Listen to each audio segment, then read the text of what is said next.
మనకు తీసుకునే ఆహార పదార్థాల్లో సారు సమగ్ర ఈ విషయంలో తినకూడని 5 ఆహార పదార్థాలు అయితే చెప్పడం జరిగింది. అలాగే ఆహార పదార్థాలతో పాటు మనము నీరు కూడా చాలా ఇంపార్టెంట్ అన్నమాట మనకు. ఆ నీరు ఎలాంటి నీరు తీసుకోవాలి ఏమి అనేది కూడా తెలుసుకోవాలి. ఇక్కడ ఏంటంటే మనము ఆల్కలైన్ వాటర్ అనేది చెప్పడం జరుగుతుంది. ప్రతి ఒక్కరు కూడా ఆ నీటిని ఏదైతే మనము ఇప్పుడు వాడుతున్నామో మామూలు నీరు అంటే ఫిల్టర్ నీరు అని మినరల్ వాటర్ అని ఇప్పుడు బయట అంతా దొరుకుతూ ఉంటుంది. అది అయితే చాలా ప్రమాదకరము. దాంట్లో మినరల్స్ లేని మినరల్ వాటర్, పేరుకేమో మినరల్ వాటరే కానీ అందులో మినరల్స్ ఉండవు. ఉన్న మినరల్స్ అంతా కూడా అవి శుద్ధి చేసే ప్రక్రియలో వెళ్ళిపోతాయి. దానివల్లనే ప్రతి ఒక్కరికి కూడా కాళ్ళ నొప్పులు, కీళ్ళ నొప్పులు, జాయింట్ పెయిన్స్ ఇవన్నీ రావడం జరుగుతుంది అనమాట. కాబట్టి ఆల్కలైన్ వాటర్గా వాడచ్చు మనము. లేదు అంటే మట్టి కుండలో నీరు మనం ఏదైతే ఉందో మామూలు నీళ్ళు వాటిని కాచి ఆ నీటిని మట్టి కుండలో వాడడం ద్వారా కూడా మనకు ఈ ఆ లవణాలు ఏవైతే మినరల్స్ ఉన్నాయో అవి తిరిగి మనం పొందగలుగుతాం అనమాట. అలాగే మనం వండే పాత్రలు కూడా సాధ్యమైనంత వరకు ఈ సిల్వర్ పాత్రలు అనేది అవాయిడ్ చేయాలి ప్రతి ఒక్కరు కూడా. ఎందుకంటే మనం తీసుకునే ఆహారము ఆ సిల్వర్ పాత్రల్లో కూడా ఆ విష పదార్థాలే ఉంటాయి కానీ మనకు అందులో ఆరోగ్యకరమైన వాతావరణం ఉండదు. ఏమంటాము, జైల్లో మన వాళ్ళు ఆయుర్వేదిక్ అన్ని ఎంతో అద్భుతంగా తీసుకోవడం వల్ల వాళ్ళను అణచివేయాలా అంటే అప్పుడు బ్రిటిష్ వాళ్ళకు వేరే మార్గం ఏమీ దొరకలేదంట. ఎన్ని రకాలుగా హింస పెట్టినా, ఎన్ని రకాలుగా ఏమి కష్టాలు పెట్టినా కూడా తట్టుకొని వస్తున్నారంట. ఇంకా జైల్లో ఉన్న ఖైదీలను ఎలా అయినా సరే వీళ్ళను ఇబ్బందిగా చేయాలి అన్నప్పుడు ఆ సిల్వర్ పాత్రలు, వాళ్ళ అల్యూమినియం పాత్రలు తీసుకురావడం జరిగిందంట. అందులో ఉండే ఆహారం వండితే దాని నుంచి శక్తిహీనమే అవుతుంది కానీ శక్తి అనేది వృద్ధి చెందదు. అందువల్ల ఆ పాత్రలు ఏవైతే తీసుకొని వచ్చి వాటిలో వండడం ద్వారా ఆ శరీరము అనేది శక్తిహీనతగా తయారయ్యి వాళ్ళు బలహీనులు అవ్వడము, అలాగే మరణించడము జరుగుతుంది. అలాంటి ప్రక్రియ అక్కడ కనిపెట్టడం జరిగింది. దాన్ని ఇప్పుడు ఏమవుతుందంటే తక్కువ రేటుకి వస్తున్నాయి అన్నట్టు, ఈజీగా ఉంటుంది, మాడదు అని దాంట్లో వండితే చాలామంది ఆ అల్యూమినియం పాత్రలకు అలవాటు పడడం జరిగింది అనమాట. కాబట్టి ఆ అల్యూమినియం పాత్రలు అనేది ఎంత డేంజర్ అంటే అంత డేంజర్. కాబట్టి వాటిని సాధ్యమైనంత వరకు ఇత్తడి పాత్రలు, రాగి పాత్రలు, లేదు మట్టి, మాకైతే సార్లు చెప్పిండేదైతే మట్టి పాత్రలే వాడండి అని. లేదు అంటే స్టీల్ పర్వాలేదు, అంత ఇబ్బంది పెట్టదు కానీ స్టీల్ పాత్రలో వాడచ్చు. మేమందరం కూడా ఈ అల్యూమినియం పాత్రలు సార్ వాళ్ళు మాకు చెప్పినప్పుడు అవాయిడ్ చేసేసినాం అనమాట మోస్ట్లీ.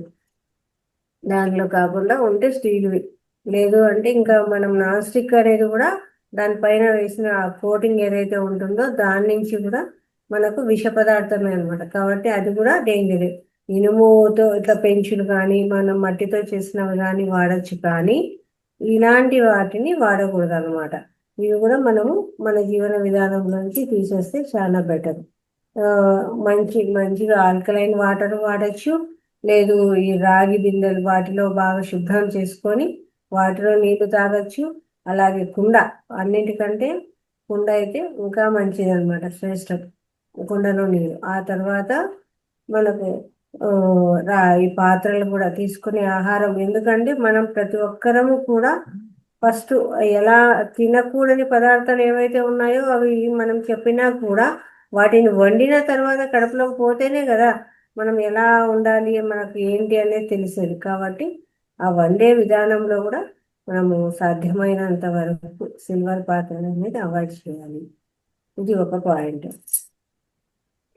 ఆ తర్వాత రోజువారీ మనం నిద్ర లేస్తూనే మనం తీసుకునేవి, నిద్ర లేచినప్పటి నుంచి మన జీవన విధానం ఎలా ఉండాలి పడుకునేంత వరకు. నిద్ర లేచినాక మనకు సార్ వాళ్ళు చెప్పడం జరిగింది కదా మూత్ర చికిత్స అనేది.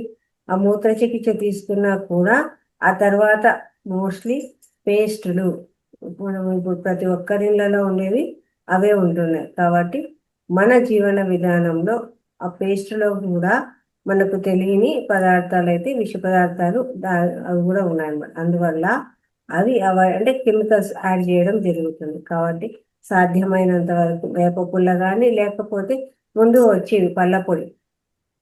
ఆ పళ్ళ పొడి మేము కూడా మా ఇంట్లో పేస్ట్ అనేది తీసి పెట్టేసినాం. ఆ పేస్ట్ అనేది పక్కన పెట్టేసినాం అండి. బ్రష్ కానీ పళ్ళ పొడితోనే వాడుతున్నాం. డాబర్ పళ్ళ పొడి, చాలా రకాల మంచి మంచి పళ్ళ పొడులు ఉన్నాయి ఆయుర్వేదిక్. అవి మొదలు పెట్టామన్నమాట. ఆ తర్వాత ఆ మనము ఆ గోరువెచ్చని నీళ్లు తీసుకోవడము, నీళ్ళు పొద్దున్నే. ఆ తర్వాత జ్యూసులు, కషాయాలు కానీ, ఆకుల కషాయాలు కానీ, లేకపోతే కొత్తిమీర, పుదీనా, కరివేపాకు ఆ వాటి జ్యూస్ కానీ, గోరువెచ్చని నీళ్ళలో నిమ్మరసం వేసుకొని తాగడం. ఇలా అంటే కాఫీ, టీలు అవాయిడ్ చేయడం. ఇక్కడ కషాయాలు రోజు ఏదో ఒక కషాయం తీసుకోవడము. ఆ తర్వాత బ్రేక్ఫాస్ట్కి వచ్చేసి అంటే ఇక్కడ స్నానానికి షాంపూలు అవాయిడ్ చేసేసినాము. శీకాకాయ, కుంకుడుకాయ ఇవే వాడుతున్నాం. ఆ తర్వాత ఆ ఈ సోపులు వీటిని కూడా అవాయిడ్ చేయడం జరుగుతుంది అనమాట. ఇవన్నీ అంటే మన జీవన విధానం ప్రతి ఒక్కటి మార్చుకొని ధ్యానము, ఆధ్యాత్మిక జ్ఞానంతో ఉండాలి. దాంతో సరైన జీవన విధానంగా. కాబట్టి ఇక్కడ షాంపూలు కూడా అవాయిడ్ చేసేసినాము. ఆ తర్వాత ఒంటికి రాసుకునేది కూడా ఈ షీకాయ పొడి కానీ లేదా సున్నిపిండి ఇవే ఉన్నాయి. వారానికి ఒక రోజు మంచి నూనెతో అంటే నువ్వుల నూనెతో ఒళ్ళంతా కూడా మనం మర్దన చేసుకోవడము. ఇవి కూడా సమగ్ర జీవన శైలిలో చాలా ముఖ్యమైన విధానాలు అన్నమాట. ఆ నూనె అనేది చక్కగా శరీరానికంతా కృతజ్ఞతలు తెలియజేయడము అనేసి. ఓకేనా. ఇక్కడ ఆ తర్వాత వచ్చేసి మనకు ఆ చెప్తున్నాం కదా, 3 పూట్ల తింటే రోగి, 2 పూట్ల తింటే భోగి, 1 పూట తింటే యోగి అన్నట్టు. 1 పూట మటుకు పచ్చి కూరగాయలు, పండ్లు, మొలకెత్తిన గింజలు ఇలాంటివి తీసుకోవడం జరుగుతుంది.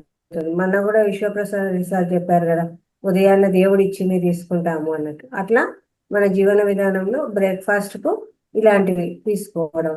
మధ్యాహ్నము మంచిగా ఆకుకూరలతోనూ కూరగాయలతోనూ మంచిగా భోజనం. అందులో కూడా తెల్లని పదార్థము అంటే అన్నం, తెల్లని అన్నం కాకుండా అలా అన్పాలిష్డ్ రైస్ వస్తే తీసుకోవచ్చు. లేకపోతే ఇట్లా బ్రౌన్ రైస్ కానీ ఇంకా వేరేవి ఏమన్నా సరే ఇవి కూడా వాడడం జరుగుతుంది అనమాట.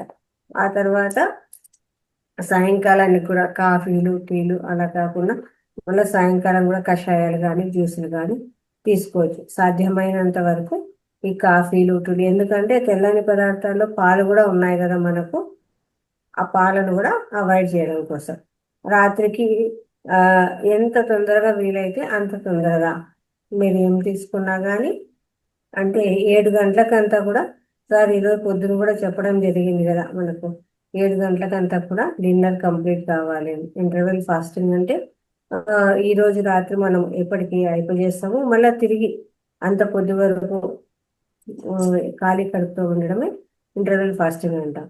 ఇలా మన జీవన శైలి ప్రతి ఒక్కటి కూడా ఉదయం లేచినప్పటి నుంచి రాత్రి పడుకునేంత వరకు కూడా మధ్యలో మనము 3 పూట్ల ధ్యానము, 3+2+1 అనే ఒక ఫార్ములా ఉంటుంది. కాబట్టి 3 పూట్ల ధ్యానము, 2 పూట్ల స్వాధ్యాయము అంటే 2 గంటలు అన్న మినిమము స్వాధ్యాయం, పుస్తకాలు చదవడం. ఓన్లీ ధ్యానం ఒక్కటే సరిపోదు, ఆధ్యాత్మిక జ్ఞానం కూడా కావాలి. కాబట్టి పుస్తకాలు ఖచ్చితంగా స్వాధ్యాయం చేయాలి.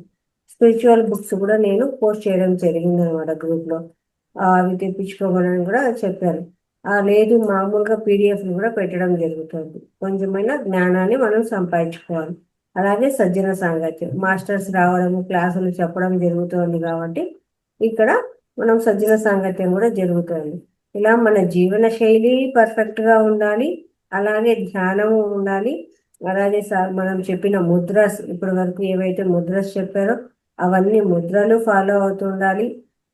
అలాగే ఆక్యుప్రెషర్ పాయింట్స్ చెప్పడం జరుగుతుంది, మూత చికిత్స, ఇవన్నీ కూడా మనము పర్ఫెక్ట్గా ఫాలో అవుతూ దాంతో పాటు చక్కగా సమగ్ర జీవన శైలితో పాటు ధ్యానము అలాగే స్వాధ్యాయము ఇవన్నీ చేసుకుంటూ వెళ్తేనే మన యొక్క ఎదుగుదల అనేది అద్భుతంగా ఉంటుంది, ఆరోగ్యంగా ఉంటుంది. ప్రతి ఒక్కరూ కూడా ఇందులోకి వచ్చినాక ఈ ఆధ్యాత్మిక జీవితం ఎలా ఉంటుందంటే కత్తి మీద సాము అంత ఈజీగా ఉండదు. నడుస్తూ ఉండేదంతా కూడా మనం కత్తి మీదే ఉంటుంది అనమాట. అంత మనకు చూడడానికి ఏముందిలే అన్నట్టు ఉంటుంది, కానీ ప్రతి ఒక్కటి పరీక్షలతోనే ఉంటుంది. అడుగడుగునా పరీక్షలే ఉంటాయి. మనం ఏమి మాట్లాడినా, ఏం చేసినా ప్రతిదీ కూడా విశ్వం ఇక్కడ చూస్తూ ఉంటుంది అనమాట. ఏదో అంటారు చూడండి, సీసీ కెమెరాలు పెట్టారని, మనకు ఆ విశ్వము ఎప్పటికీ సీసీ కెమెరాలో ఉన్నట్టే ఉంటుంది అనమాట. మనం చూసే ప్రతిదీ సాక్షిభూతంగానే ఉంటుంది. మనం మాట్లాడే మాట తీరు కానీ ఇక్కడికి వచ్చినాక ప్రతిదీ లెక్కనే. ప్రతిదీ లెక్కనే కాబట్టి ప్రతి ఒక్కరూ కూడా ఆధ్యాత్మికంగా వచ్చినప్పుడు, ఈ లైన్లోకి వచ్చినప్పుడు ప్రతిదా మాట్లాడే మాట మీద ఎరుక ఉండాలి, మనం చేసే పని మీద ఎరుక ఉండాలి, అలాగే మన ఆలోచన విధానం మీద ఎరుక ఉండాలి. ప్రతిదీ ధ్యానము, ఊరికే వచ్చినాము కూర్చున్నాము ఏదో వెళ్తున్నాము అనేది కాదు. ఆ ధ్యానము అంత అద్భుతంగా కొనసాగించాలి. ఇక్కడికి రావడము అనేది అంత ఈజీగా జరగదండి. 350 నుంచి 400 జన్మలు మనం నడిస్తే తప్ప ఈ ఆధ్యాత్మికతలోకి ఈ ధ్యానం అనే మాట మన చెవిలో పడదండి. పడిన దాన్ని విడిచిపెట్టకుండా చక్కగా సాధన చేసుకుంటూ ముందుకు వెళ్తేనే ఇంకా ముందు ముందుకు అద్భుతమైన జన్మలు వస్తూ ఉంటాయి. ఇక్కడి నుంచి ఇంకా ఇంకా మంచిగా మనం ఎదగడానికి అవుతుంది అన్నమాట. అలా సాధన చేసుకుంటూ వెళ్తూ పోతేనే ఇంకా అద్భుతమైన స్పిరిచువల్ జర్నీస్ వస్తాయి మనకి. కాబట్టి వచ్చినారు ఏదో ఉన్నా తేలిగ్గా తీసుకుంటారండి. ఓకేనా మాస్టర్స్? మాట్లాడండి, హ్యాండ్ రైస్ చేయండి.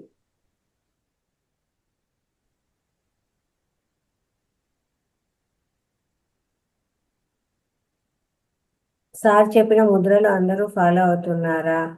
ఎవరైనా ఏమన్నా ముద్ర చేశారా? దాని యొక్క రిజల్ట్ ఏమన్నా ఉందా? చెప్పచ్చు, హ్యాండ్ రైస్ చేయండి. ఏం ఫాలో అవుతున్నారు మీరు?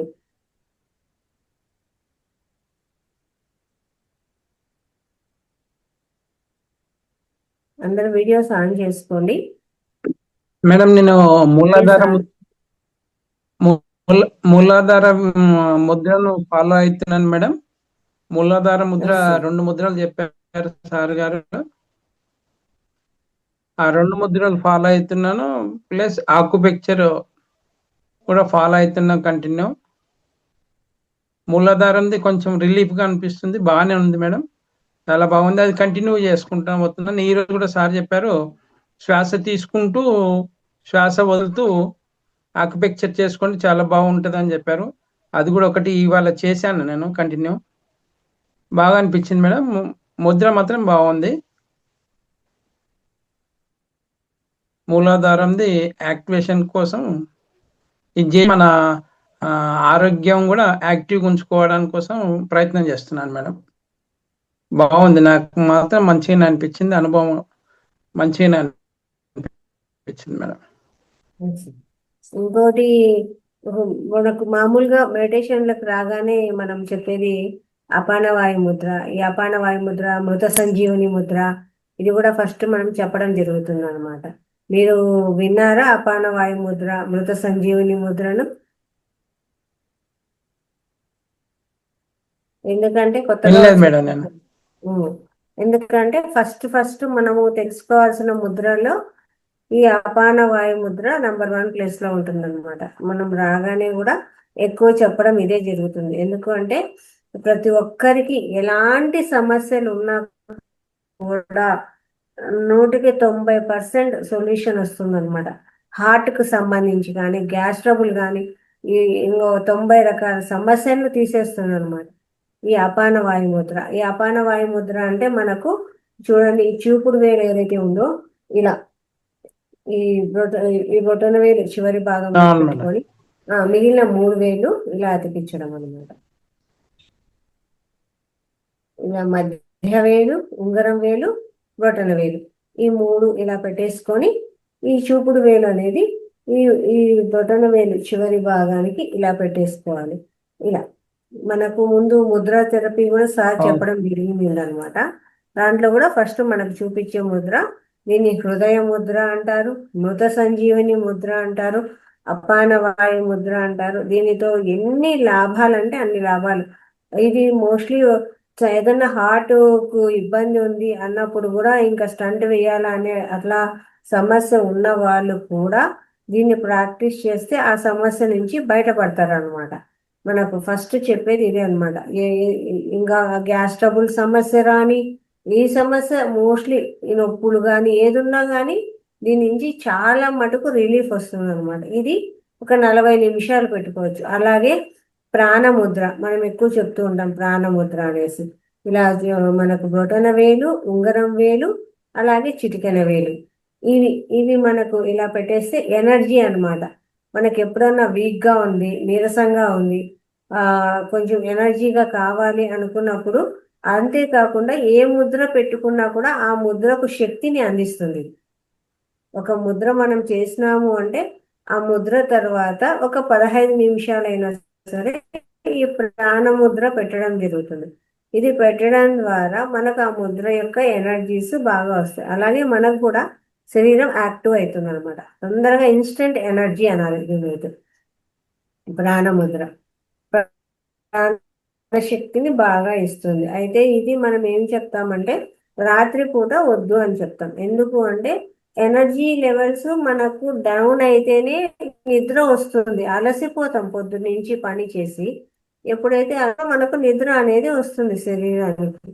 ఎప్పుడు మనం బాడీ ఎనర్జీగా ఉందనుకోండి మనకు నిద్ర పట్టదు. ఎప్పుడైతే ఈ రాగి ముద్ర ప్రాక్టీస్ చేసాము అంటే మనకు ఎనర్జీ పెరుగుతుంది. అప్పుడు మనకు నిద్ర అనేది రాదు. అలాంటి సమయంలో రాత్రిపూట అవాయిడ్ చేస్తాం ప్రాణముద్ర. ఇంకొకటి అపాన ముద్ర అంటాం. ఇది షుగర్ పేషెంట్స్ కు. ఇది వచ్చేసి మధ్య వేలు, ఉంగరం వేలు, బొటన వేలు. ఇది అపాన ముద్ర. ఈ అపాన ముద్ర అనేది షుగర్ వాళ్ళకు చాలా అద్భుతంగా పనిచేస్తుంది అనమాట. అలాగే కాకుండా గ్యాస్ ట్రబుల్ కూడా ఇది మంచి మందులాగా పనిచేస్తుంది, త్వరగా రిలీఫ్ ఇస్తుంది అనమాట. ఇవి ఈ చిన్న చిన్న ఇవి మెయిన్ ముద్రలు అన్నమాట. ఈ అపాన ముద్ర కానీ, ప్రాణ ముద్ర కానీ, అపాన వాయు ముద్ర కానీ, ఇలాంటివన్నీ కూడా మనకు ప్రతి ఒక్కరికి షేర్ చేయాల్సిన ముద్రలు, ప్రతి ఒక్కరూ తెలుసుకోవాల్సినవి. ఎందుకంటే షుగర్ అనేది ఎవరికి ఉండదు చెప్పండి. ఇప్పటికి 190 మందికి చిన్న చిన్న పిల్లలతో సహా వస్తుంది. కాబట్టి అలాంటి వాళ్ళకు ఇది చాలా అద్భుతంగా పనిచేస్తుంది. షుగర్కు ఈ గ్యాస్ ట్రబుల్ కూడా ఎక్కువ వస్తూ ఉంటుంది కాబట్టి ప్రతి ఒక్కరికి బాగా పనిచేస్తుంది. ఇట్లా అపాన ముద్ర ఎన్ని టైమ్స్ చేయాలి మేడం? 3 పూట్ల చేయొచ్చు. 3 టైమ్స్. మా టైమింగ్ మేడం ఎన్ని నిమిషాలు ఉంచుకోవాలి? అది ఒక 20 మినిట్స్ 20 మినిట్స్ 20 మినిట్స్ 20 మినిట్స్ పెట్టుకోవచ్చు.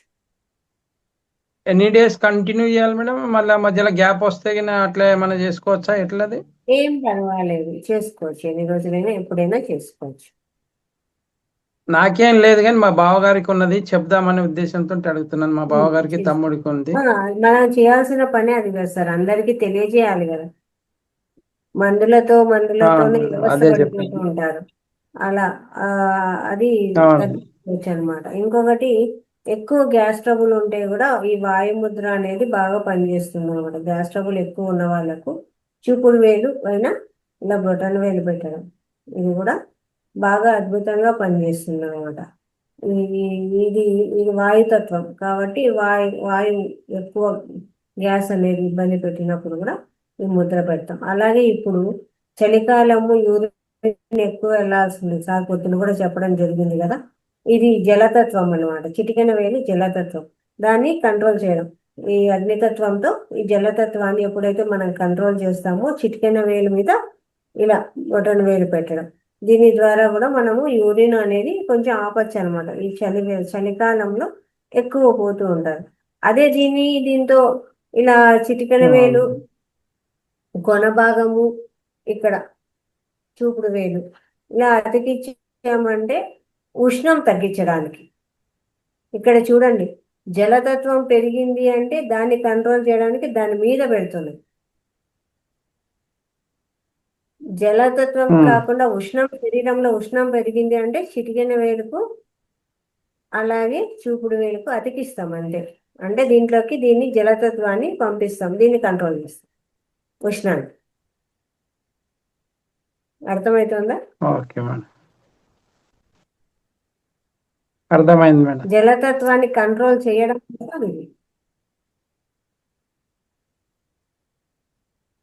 వాటర్ లెవెల్ ఎక్కువ అయిపోయింది అంటే కంట్రోల్ చేస్తాం బ్రీత్. అదే ఓకే మేడం. వేడి ఎక్కువైంది అంటే జస్ట్ అతికిస్తుంది ఇట్లా అన్నమాట. అవునవును. ప్రతి దానికి కూడా మీకు ముద్రా విజ్ఞానం ఎంతో ఉందండి. ఇదే మనము కర్తాల్లో నేర్పించాలి. ఈ ముద్రా విజ్ఞానమే కానీ ఆక్యుప్రెజర్సే కానీ వాళ్ళందరికీ మనం ఎలాంటి జీవన విధానం నడిపించాలి, ఎలాంటి జీవన శైలిలో ఉండాలి, ఏమి తినాలి, ఏమి తినకూడదు, ధ్యానం గురించి మొత్తం కర్తాలంతా చెప్పేదంతా ధ్యానం గురించే కదండి. ప్రతి ఒక్కరు రోజు అన్ని వేల మంది వస్తారు, అక్కడ తెలుసుకునేదంతా ధ్యానం గురించి. ధ్యానం సర్వరోగ నివారణి సర్వభోగకారి. అంత ధ్యానానికి పాటు ధ్యానం చేస్తున్నాం, కానీ జీవన శైలి అనేది సరిగా లేకపోతే మనం ఎంత చేసుకున్నా కూడా మళ్ళీ మొదటికే వస్తాం. ఈ ముద్రలది ఏమన్నా బుక్స్ ఏమన్నా దొరుకుతుందా మేడం మన ఫౌండేషన్ తరపు నుండి ఆ, మేడం? ముద్రలు బుక్ ఉంది సార్. ముద్రా విజ్ఞానము బుక్ ఉందా? ఉంది. ఎందుకంటే ఇట్లా మనం చెప్పిన దానికి ముద్రలో చూసుకున్న దానికి కొంచెం స్టాల్లో ఏమన్నా పెట్టగలుగుతామా మేడం ముద్రల బుక్స్? ముద్ర విజ్ఞానం బుక్ నేను తెచ్చిస్తాను సార్, కడతాలకు మీకు ఇస్తాను. మీరు ముందు రోజే రాగలిగితే నేను ఓకే. మీకు ఇస్తాను అనమాట. అక్కడ అందులో ఏ ఏ దాంట్లోకి ఏమేమి ముద్ర చేయాలి అనేది అంత డీటెయిల్స్ ఉన్నాయి, మీరు అవి చెప్పచ్చు. ఓకే. Okay madam. ఇంకా ఎవరైనా మాట్లాడతారా సార్? రవీంద్ర సార్ మరి ఏమన్నా మాట్లాడతారా?